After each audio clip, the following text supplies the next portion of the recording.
Hey, this is Gerd Handel, and welcome to the Inner Light Project. This show is for anyone who's wanting to lead a happier, healthier, and enlightened life. Create more self-love, inject more joy and abundance into their daily life. Join me for inspiring interviews and spiritual topics so you can shine your inner light. Hello and welcome to the Inner Light Project. My name is Gerd Handel and today I want to share with you someone who is empowering people to live their best life through fitness. Dilan Dane is the CEO of System 2, the first relationship-based fitness brand that prioritises longevity over quick fix exercise fads. But life wasn't always this way for Dilan.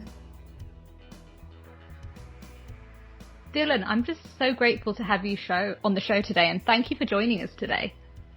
Absolutely. You're welcome, Gertz. I'm excited. Oh, bless you. I'm just really excited to hear your story because when it was sent over to me, I was just like, wow, this person has really been on a journey of transformation and really understands the power of trusting from within and trusting your health. Yeah, it's been a learning experience for sure. I mean, especially in some ways, having a relatively low point to start from maybe helped me figure out the process even better. But who knows? Yeah. Bless you. Like, what was your life like before you had that awakening?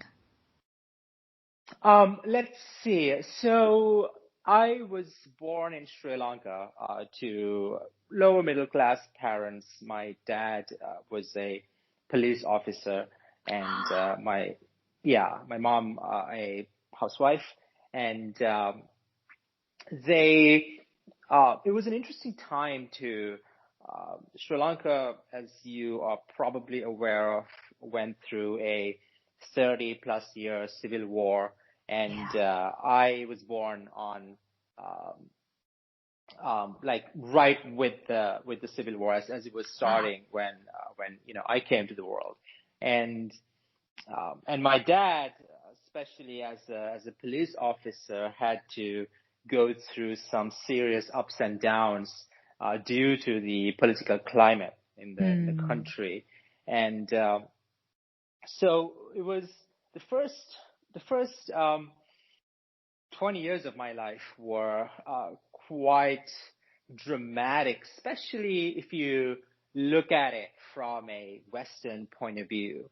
And like there was the things like relative poverty, right? I mean, we were not destitute by any means, but at the same time, we were never comfortable, and at times, my mom and dad had to get really creative on certain days to put like food on the table, like basic necessities, and buying shoes for school was a struggle, that sort of thing.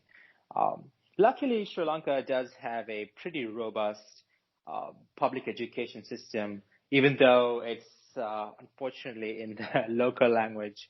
I can get to that why I think it's unfortunate, but so that was incredibly helpful to me. So there were like money problems, but also my dad had a pretty challenging issue with alcoholism, and he was dealing with that, and the entire family went through a lot dealing with that, and then the political climate.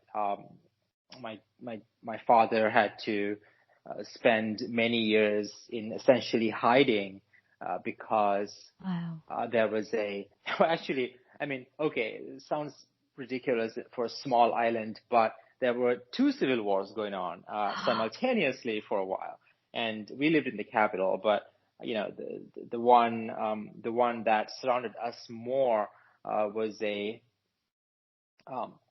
class a clash between communism and capitalism almost.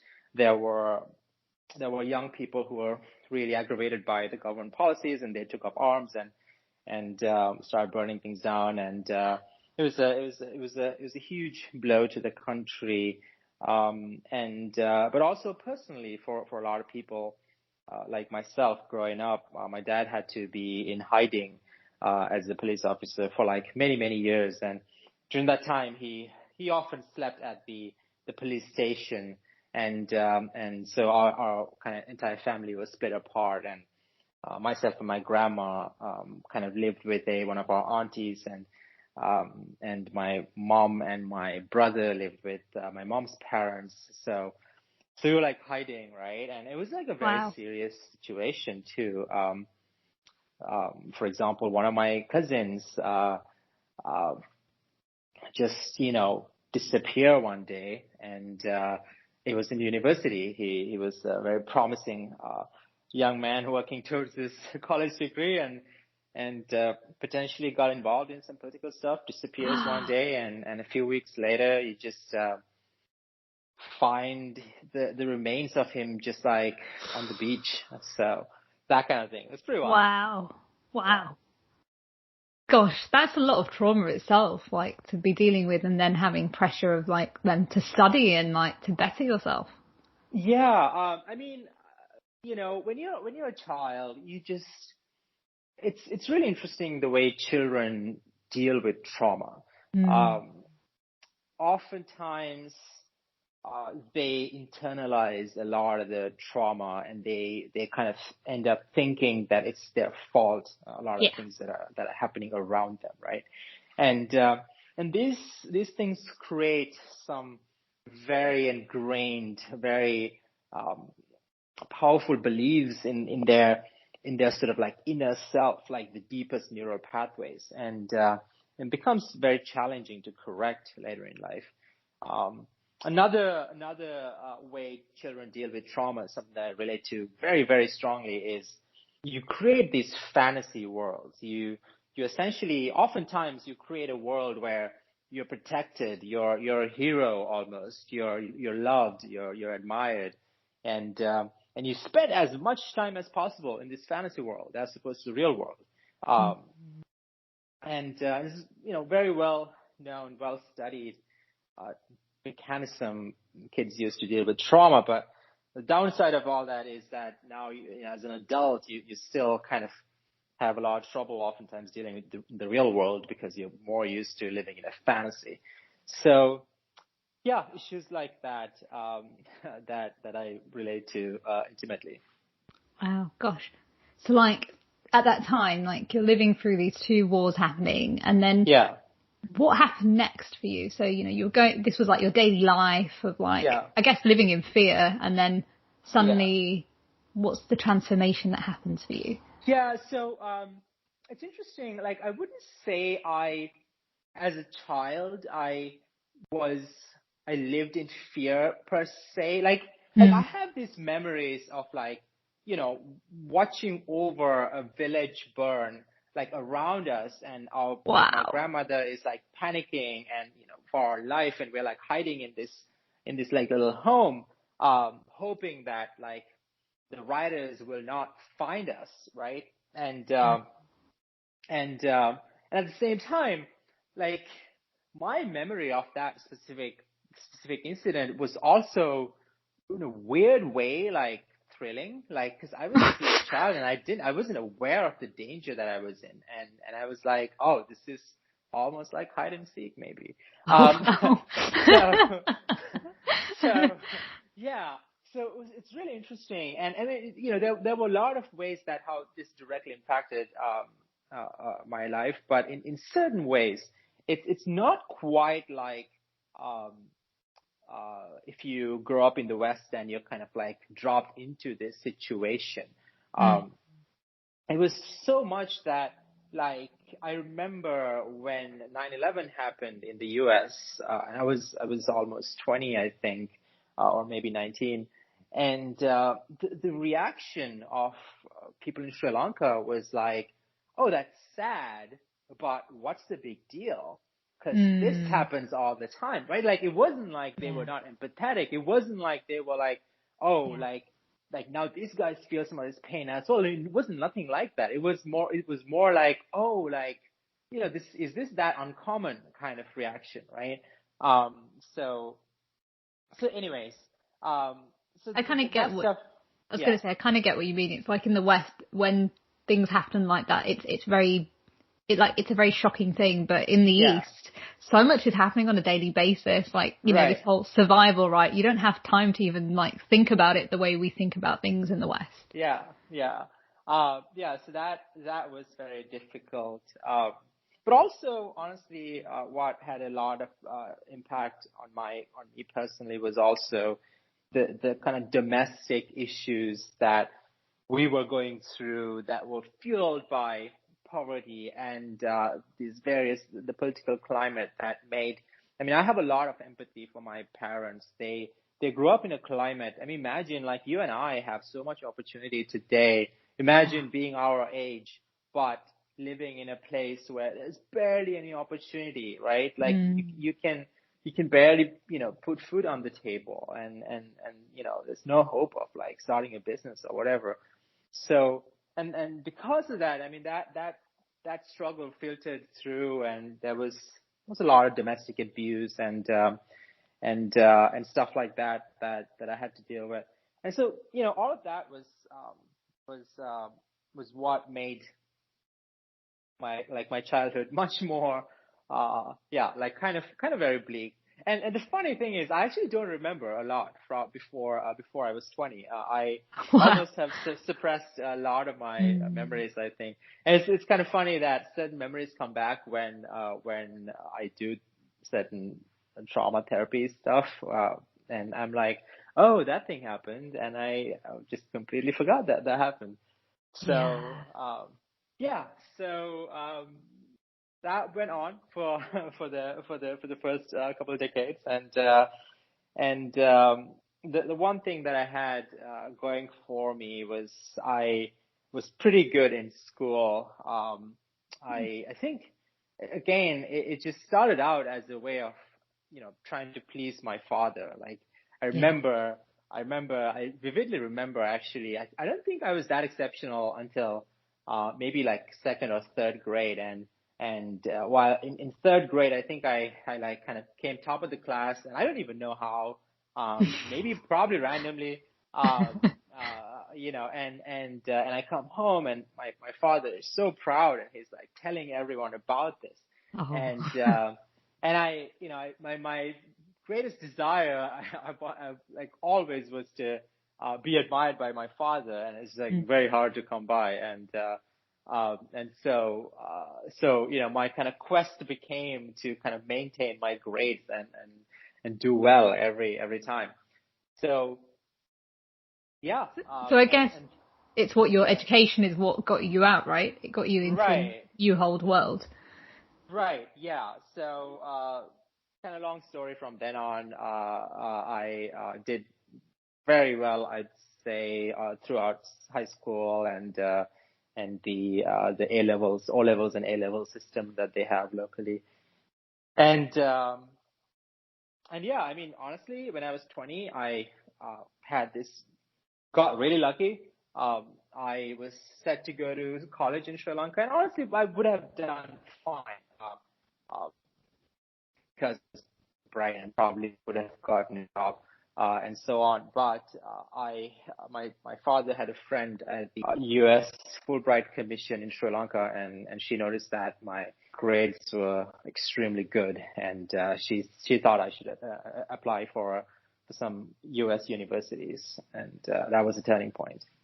Wow. So where did you study in America? I was at MIT. MIT. Wow. Yeah. So here you Um, are, like coming from like a tiny place to yeah. then moving abroad. What was that feeling like when you moved over? It was it was a it was like going on this big adventure. I think I always had this yearning for adventure, and and I didn't really know what to expect, and this was completely in a lot of ways unexpected too. Like my college application process was that I took like the U.S. News college rankings, and Wow. basically I applied to the top five. just because I didn't know what I was doing at all, I was like, okay, I'll do like a top five, right? And and then I took the SATs, completely flunked the verbal, did very well at the math, and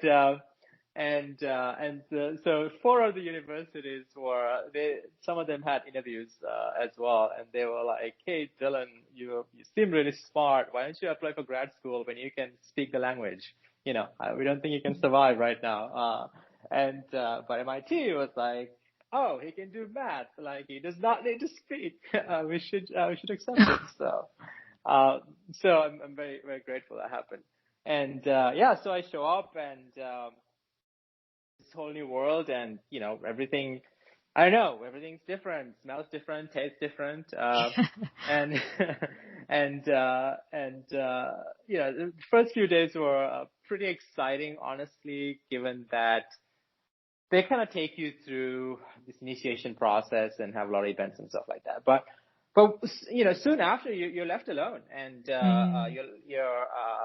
you're left to your own devices to figure out. I was being overly ambitious and wanted to double major in computer science and physics and as well, and then I was like signed up for like some hard classes, and that turned out to be a really dumb decision because I vividly remember like sitting in my chemistry class and like just tearing up because I'm like, do not understand a word the professor is saying.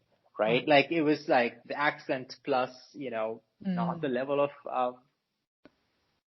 communication English that I was at. So yeah, so that took a nosedive pretty quickly.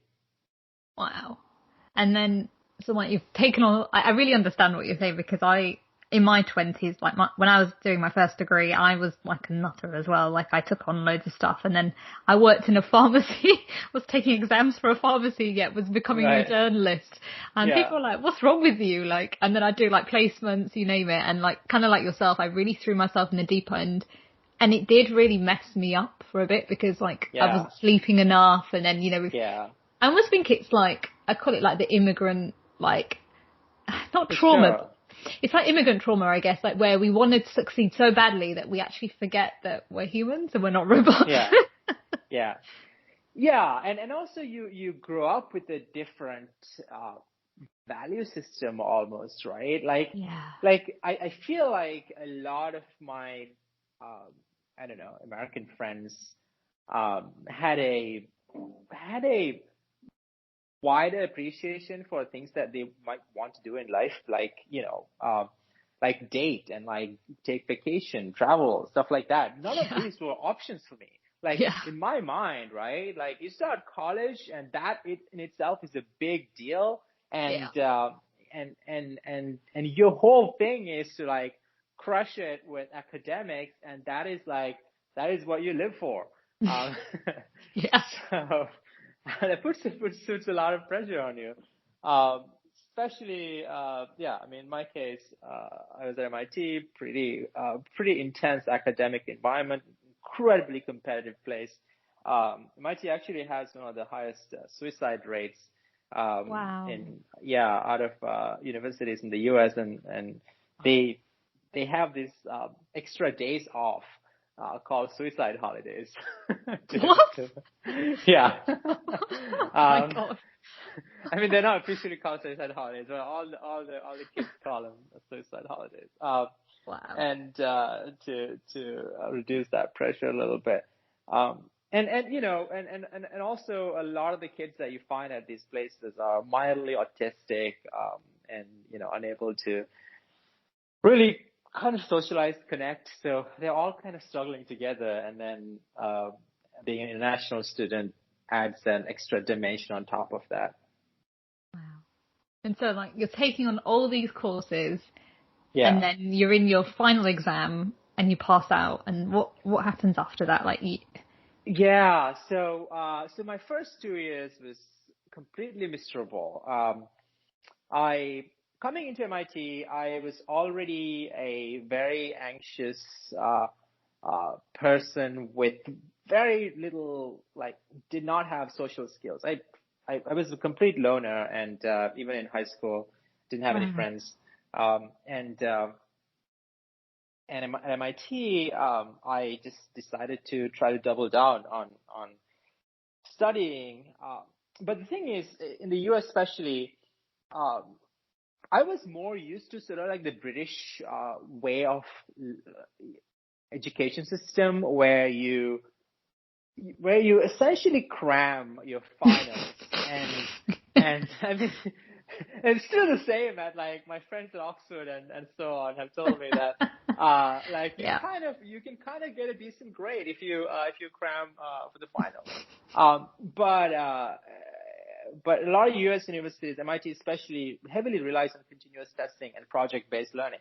So the whole point is that, so there's like continuous testing. Every 2 weeks there is a test, right? Wow. And then like every 2 weeks or even every week, really, there are multiple projects that you're supposed to collaborate on with other students. Now, I'm coming from this completely different education system, and I'm like, oh, exam, gotta cram, right? I'm cramming, right? Like every 2 weeks, I'm like just like, blowing my top and just like trying to go hard as possible. On the other side, all the group projects, I have absolutely no social confidence, so I try to do all of it myself. Oh, right? my So God. completely screwing myself. So I had this weird pattern where I would do extremely well in like the first exam, because I'm like, oh, I'm just like ready to go. But then like by the finals, I'm like a complete mess, and almost pass out and like, come close to really kind of not doing well.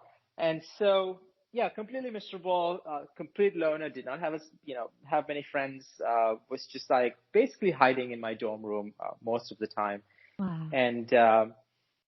And what happened was that I'm taking 6002, which is a intro to electrical engineering, and my professor, assistant professor, instead of giving me the grade, sets up some time to talk to me, and I show up, and I'm like, what's happening? What does he want to talk to me? And he's like, well, Dylan, it seemed like you need help. You basically failed the class because your answer sheet for the finals was empty. But I also noticed that you did really well at the beginning, and so it seemed like you're struggling with some mental health issues. And I'm going to let you take the finals again, but on the condition that you walk with me to the psychiatric department right now. Wow. And talk to a therapist. So this was like, a big deal of him to take interest in me and to do that. I mean, I don't know if I would have ever done that. I knew that I needed help for a while, but as you probably know, only crazy people go to shrinks in South Asia. Like that's the big stigma, right? Yeah. So I was not crazy, and I was not a complete loser. So I did not want to see a shrink, and I instead I just like decided my choice was to be depressed and like contemplate really bad things and just like be a complete mess. So anyway, they evaluate me and at the psychiatric department, and they almost actually locked me up. They have a special area where they keep people who might be a danger to themselves. And instead of that, they ended up deciding to put me on 5 days a week of therapy and let me go. And then also on some medications, I think Lexapro. Wow. And so, but then, I mean, all that happened, and that was this sort of like huge turning point in my life, right? Up until then, it was just like lots of lows and I don't know, some lucky breaks, but really like struggling at the bottom and without a sense of self and without like sort of having a path out of it. But that really changed things. My therapist was really my first coach, and she was incredible. Was really uh, like a parental figure almost. And one thing she got me doing first was getting me to work out almost every day. And she was like this, she was like almost like a coach. It wasn't like that she'd prescribe me workouts, but she would like always check in with me and make sure that I did the thing that I was supposed to do. And that, along with a number of other things, was extremely helpful. I guess like she was a guide to you, and I was just going to say what you were saying before that about our community. Like, people of color don't believe in therapy. They believe that, like you said, it's for a certain type of people, but really everybody needs therapy. Everybody goes through some form of trauma in their life, and there's no shame. But our community in particular seems to have this big shame, and I've seen it growing up with certain people, like the way people behave around certain people, and it's just like, no, like if you just talk, things get better. Right. Yeah, I mean, absolutely, right. I don't know. I think it's a function of economics almost. Like when you're in an environment where, I mean, there's no way you could afford therapy if you're poor. And so whereas once the economics reach a certain point, you can have these services that really make a big difference in people's lives, and people can afford these services, and that that makes all the difference. I think as well, like when people think of therapy, they think like some like scary movie or like a thriller movie. Right. They don't think that, like, they don't realize that it's just for people that are afraid. Like most people who have like the experiences that they have, like there's a lot of pain that they're hiding, and actually talking about it actually helps. But like you said, it depends on the economic side. But I just think if more people had therapy, a lot of people would be a lot more happier. Absolutely. I mean, this is sort of my kind of long-term mission at this point to, build tools and services using technology to, bring all kinds of these baseline services that help increase our baseline happiness level to everyone. So I think we'll get there. I'm sure you will. And I was just going to say, like, I really understand a lot of the things that you're saying. It's weird, I have to tell you afterwards, there's a lot of similarities. Like I had so kind of like yourself, like I was like over obsessed with like my career path. I think it's just an Asian thing where, we want to make our parents proud. And then there's this like expectations of like the community and our families. And working in a pharmacy, studying journalism, doing placements. I actually had a car accident at 21, Dylan, and I had short-term memory loss, and I refused to accept that I had short-term memory loss, so I carried on. And then 3 months later, I couldn't tell you what I had for breakfast, what time it was, and I just I was a mess, and my mum forced me to go to the GP, and it was the GP that actually first initially said, right, you can take these medications. And I refused because I'd obviously worked in a pharmacy. I was aware of certain things. And my gut was telling me not to do that. So I went to see another GP and I said, look, I've had a car accident a few months ago. Is this related? And she just said, go out into Mother Nature, take time off university, and you'll be fine. Within a few months, I was absolutely fine, Dylan. I had to like it was like being a child again. I had to like learn how to function properly, like eat on time, sleep on time. It was very weird. But again, I got better, and then I studied a master's in London. And then again, I was in Canada. I worked for a news channel in Canada for a bit, and I collapsed there. My left arm stopped working. So I've gone through some crazy journeys. And then it took me working back in London in the city, overworking, like kind of like yourself again, collapsing in the office 3 times. To the 3rd time, I wasn't breathing and being taken by an ambulance to the hospital to actually realise something wasn't right.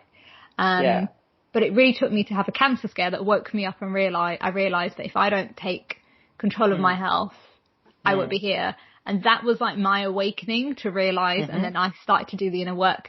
But I feel like there's this pressure, and I think South Asian people in particular have this pressure to to people please the family, sacrifice their needs, but also to make sure everybody else is happy except ourselves.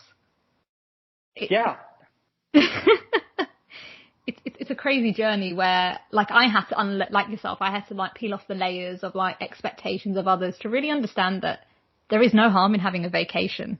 There is no harm having me time. That was something I didn't grow up with. But it's so powerful, like you said, like when you start doing the inner work and you start working on yourself, that you can have both. You can have the career and you can have your health. Right. Yeah, absolutely. And, and it takes a certain amount of courage to throw yourself at the journey of awakening, as you put it, for sure. Because the other thing is, like, there's no tried and tested path, right? You just have to. There's a number of different things that you have to try, and the same thing doesn't even work for most people. And then you have to, I don't know, make a living and all that stuff while doing that, and like hopefully make progress towards whatever ambitions you have. So that's really tough, and But I feel like now there's a lot of people having, because I call it like the quarter life crisis. When I had it, I was at 25. I think a lot of people are chasing for success. So once they've got that career that they want, then they realize, like, what's next, and then they're unhappy, a lot of them, in their career paths, because they haven't had that balance of, like, joy and also understanding themselves, because we've spent so much time just studying. We don't actually know who we are or how we feel or our thought process.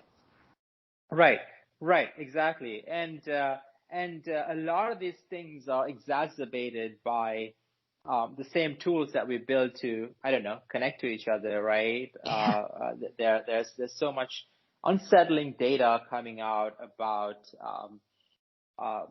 the, like, Gen Z, for example, lot of hormonal issues, even like erectile dysfunction is, like, very prevalent among men, apparently, younger men, and depression is more common, and companionship is less. So it's definitely unsettling. I'm curious to see if, as a society, we will also. I feel like our generation almost is the first generation to face this sort of this new world of technology that our brains were not designed to process, right? It's like if you take an animal and if you feed it, like, fatty food all day long, if you just, like, leave delicious unhealthy food around it, it will just get fat, and that's what's happening to us. And that has been happening since, like, I don't know, like, earlier in the 20th century, but the explosion of social media content creation, targeting quick dopamine hits, that is the equivalent of, like, the mental fattening. It's like the mental junk food, right, that we have been consuming with our smartphones, especially over the last decade. And that's having all kinds of weird effects that we didn't know how to deal with. But, like, the hopeful outlook, or hopeful side in me, my hope is that, just like with unhealthy food, at least in recent years, there's been this massive trend to be able to talk about it, promoting health and well-being, and eating well, and good food trends, and so on. You could look at it and you could see that as society building antibodies against the things that were harming us. And you could presumably think about a future where the same thing happens with the mental junk food. And maybe we're already seeing the seeds of that, right? Meditation apps like Calm becoming billion-dollar companies, and people talking about a lot of psychedelic therapy and stuff like that a lot more. So maybe this is the social antibodies building up, and us starting to resist all the things that are harming us mentally.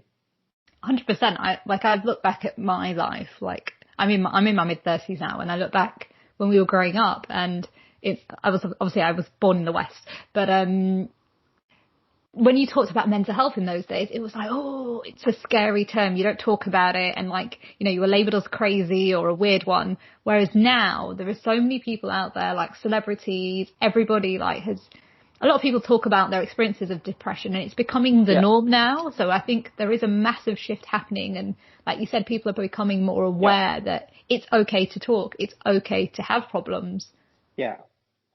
Yeah, absolutely. And I think it's also very, very important to highlight the role of technology in the recovery process, because everyone's kind of like aware of how social media is bad for us, et cetera, and it's absolutely true.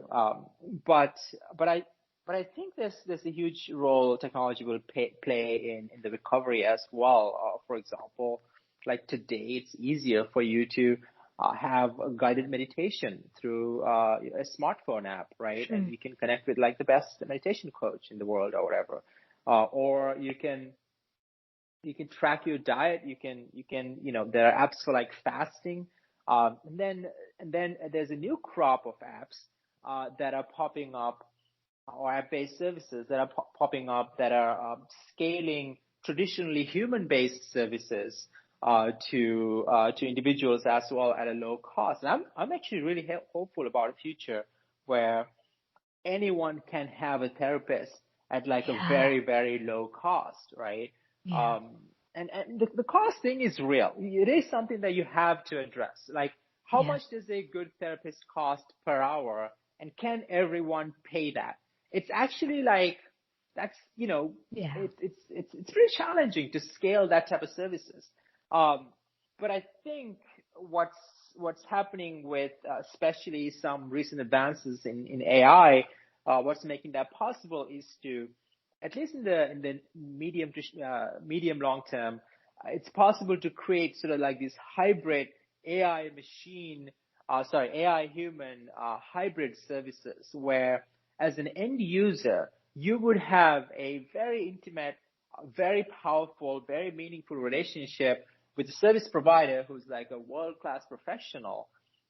But in the back end, from the therapist's point of view, they would be serving hundreds of people as opposed to, I don't know, like 10, 20 people a week, because they have these tools that allow them to just do the things that they do best, as opposed to doing administrative tasks all day, or like just, typing the same message over and over all day, that kind of thing, right? So I'm very excited for that. I think we're going to have, like the services that cost a lot today, that are not accessible, being able to scale those services. I think we can use technology in that sense to really increase the baseline happiness of everyone, and that would be amazing. Yeah, that would just shift everything. Yeah. I've just remembered, can you tell us about System 2? Yeah, absolutely. So I have started several companies over the last 10 or so years, and and have been in tech for a while, and have had a decent amount of success. And this time around, I really wanted to work on something that is deeply meaningful for myself, but also can have a positive impact, a direct positive impact on the people in my life, right? Like my friends and family and so on. And thinking about that, what I noticed is that exactly the trend that I was talking about just now, there's this huge advancements in AI that make it possible to scale the ability of professionals to help people, take a traditionally one-on-one service and make that a one-to-many service without reducing the quality of the service. So what we do in System 2 is we're starting with personal training. And with System 2, traditionally you would have spent, I don't know, $100 per hour, right? $3,000 maybe, if you train regularly with a trainer per month, to work with a personal trainer. And this is a luxury that today is available to just the wealthy people. Like if you look at our fitness idols, who are our fitness idols? Movie stars, athletes. These people have personal trainers. They have teams of personal trainers, right? And we look at them and we're going like, oh, they have abs. We don't have abs. What is it that, like, am I a loser? No, you don't have the support that these people have. It's costly. So how do you bring down that cost? And that's exactly what we're trying to do with System 2. For $100 a month, with System 2, you get a personal trainer that will design you workouts for every single day of the week and hold you accountable so that you stick to that process, right? And that is really, really important. Our entire product is built around very deep psychology and behavioral science understandings about how humans build habits.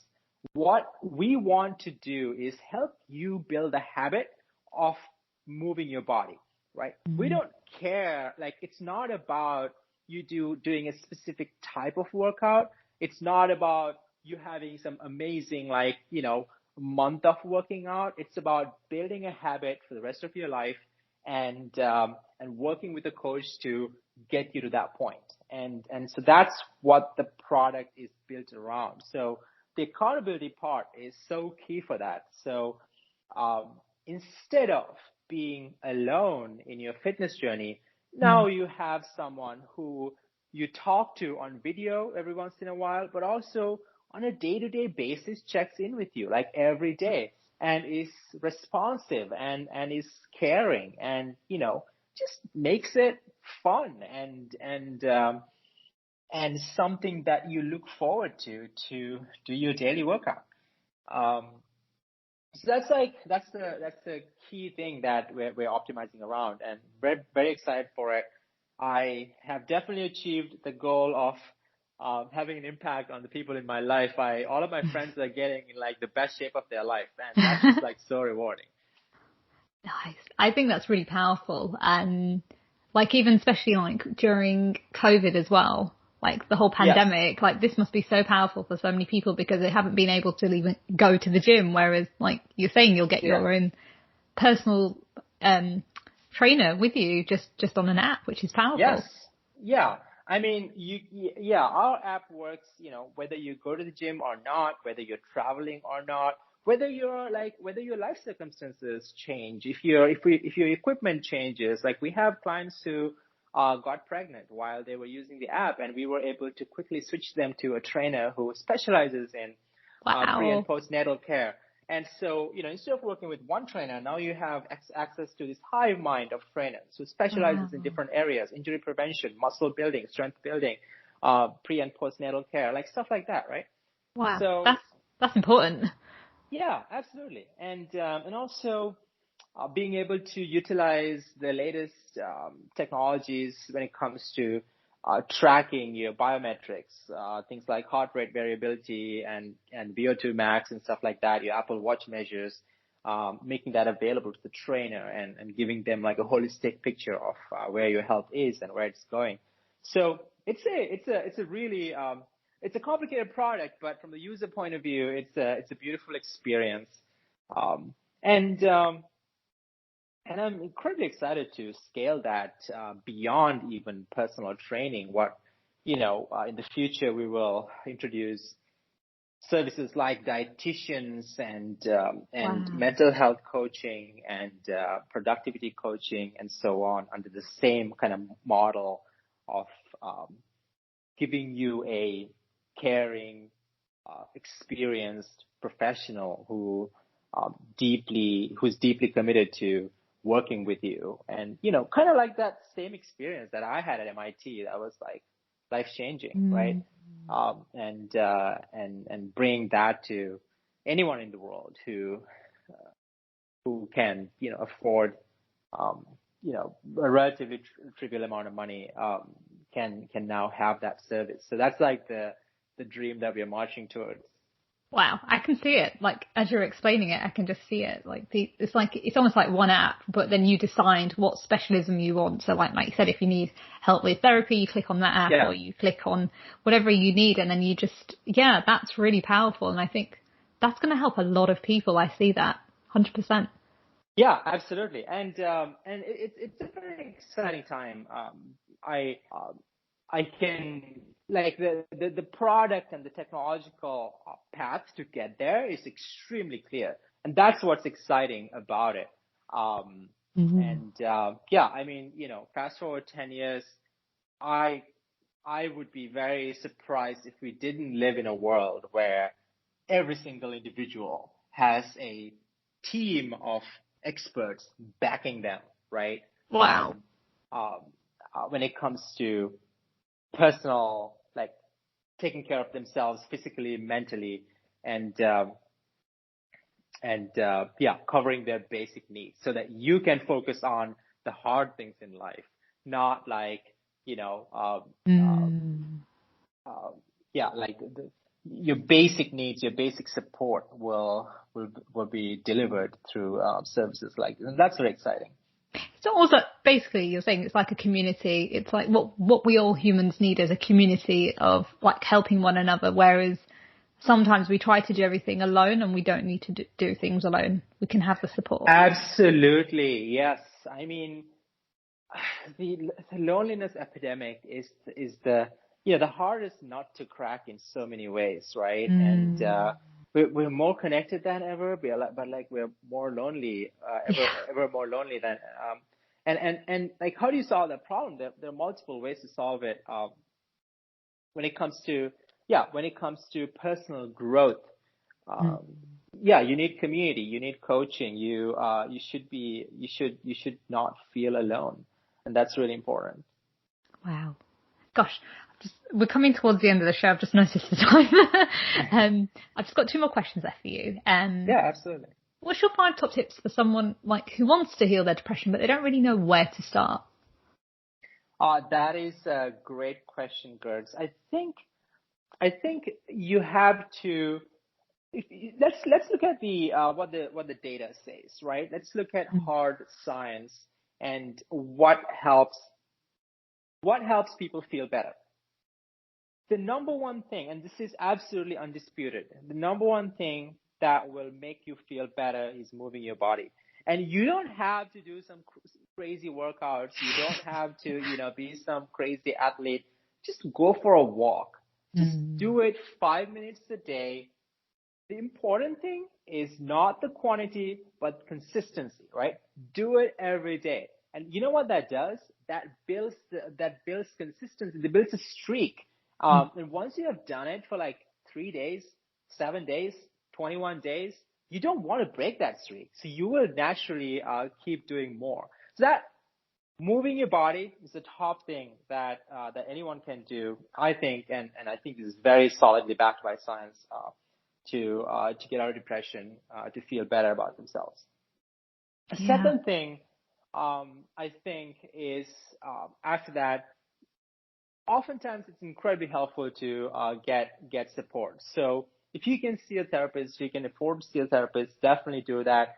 If you can't afford to do that, there are some cheaper alternatives. There are some apps that provide remote therapy services that are cheaper. You could potentially join a group of people that meet regularly to just like share, how they feel and talk about their feelings. I mean, there are like meetups like this almost in every city.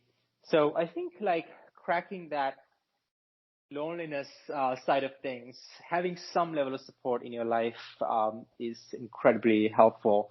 So there are many ways to do that. But I think figuring out how to do that is pretty critical. I would say like the third thing is building some like baseline practices. There's a set of practices that especially if you can do it every day, that really makes a big difference, right? Can you sit down 5 minutes in the morning to meditate. Just like be with yourself. You don't have to do anything complicated. You can use an app, or you can just like sit and like observe yourself and kind of be kind to yourself. And can you build that into a habit, right? And then journaling is incredibly helpful. There are multiple books written about this, and there's a lot of studies again. Just journaling for 5 minutes, just like takes the edge off. Brings perspective. It's just like it's a way of thinking. It's just incredibly helpful to do that. And then developing a gratitude practice is another incredibly helpful way to think that helps with depression. You could just start with writing 3 things that you're grateful for. Something that I do every day and highly effective. Powerful. Yeah. I was just going to say, like with gratitude, like we spend so much more time thinking what we don't have and not focusing what we do have. Yeah, absolutely. Absolutely. And that's just how the mind is wired, and you kind of need to give it a little bit of extra push once in a while, ideally every day, so that you do think about what you do have. My last question actually was, what are you most grateful for? Great question. It's really hard to pick one thing. I think I am most grateful for. I'm just so grateful to be born today. And the time that you're born in, like if you look at my parents, they didn't have that many options. They could have been far more focused on self-development or whatever, but economically, politically, they didn't have that many options. Whereas we live in a world that has opened up opportunities in so many ways for so many people. We live in a world that's way more equal than any society that existed just before. Like, whether you're a woman or a man or a person of color or white or sexual orientation, whatever. And then we live in a society that is opening up to exploration into different modalities of treating mental health issues, right? From talk therapy to psychedelic therapy to various other forms of experiments. So I think I'm just there's a lot of lucky things and there's a lot of opportunistic things. There's a lot of things I personally did in my own path, but I think what enabled a lot of that is being born and living in a time where the world is marching forward, marching towards a more equal society, marching towards a hopefully healthier society eventually. And I'm very grateful for that. Oh, I love that. Thank you for sharing that. And Dylan, just thank you for just sharing your story today on the show and just creating like amazing apps for the future that are going to empower, and the one that you have right now to empower so many people to take back their health and their well-being. So thank you for that. Thanks, Gertz. This was really fun. You realise that it doesn't matter what background you're from or what life you grew up in, that we all have the ability to heal ourselves. We all have the ability to look after ourselves. Sometimes we just need support mechanisms around us to help us really shine our inner light and really look after ourselves in a more nourishing and understanding environment. Unfortunately, that's the end of the show. Before I leave, I want to leave you with this quote. Each morning we are born again. What we do today is what matters most. That's a quote by Buddha. For more information about the show, visit www.gerdshandel.com. And remember, stay happy, stay healthy, stay lit.